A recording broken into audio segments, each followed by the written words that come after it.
Le président des États-Unis, Donald Trump, a annoncé mercredi soir qu'il augmenterait immédiatement les tarifs sur les marchandises chinoises à 125%, après que la Chine a imposé des tarifs de 84% sur une série d'importations en provenance d'Amérique.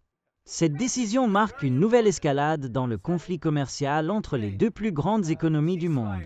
En raison du manque de respect que la Chine a montré envers les marchés mondiaux, j'augmente le tarif imposé à la Chine par les États-Unis d'Amérique à 125%, avec effet immédiat, a déclaré Trump sur les réseaux sociaux. Nous espérons que bientôt, la Chine comprendra que les jours où elle trompait les États-Unis et d'autres pays ne sont plus acceptables, a-t-il ajouté.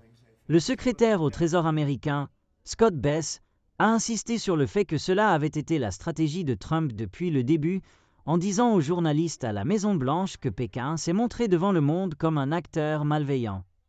Dans une interview mercredi pour Fox Business, Bess a condamné l'action de la Chine en disant qu'il est regrettable que les Chinois ne veuillent pas négocier, car ils sont les plus grands transgresseurs du système commercial international.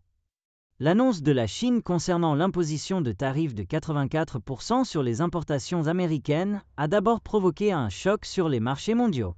Cependant, les marchés ont considérablement augmenté après que Trump a suspendu pendant 90 jours les tarifs réciproques sur la majeure partie du monde, face à la peur d'une récession économique. Pékin a imposé des tarifs de 84% sur les marchandises américaines, après que les États-Unis avaient précédemment imposé un tarif de 104% sur les importations en provenance de Chine. Pékin a décrit cette décision comme une mesure de protection face à ce qu'il a qualifié des « agressions commerciales continues » de la part des États-Unis. Les États-Unis ont importé des marchandises en provenance de Chine d'une valeur de 439 milliards de dollars l'année dernière, alors qu'ils ont exporté des marchandises vers la Chine d'une valeur de 144 milliards de dollars. Leur déficit commercial a donc atteint 295 milliards de dollars.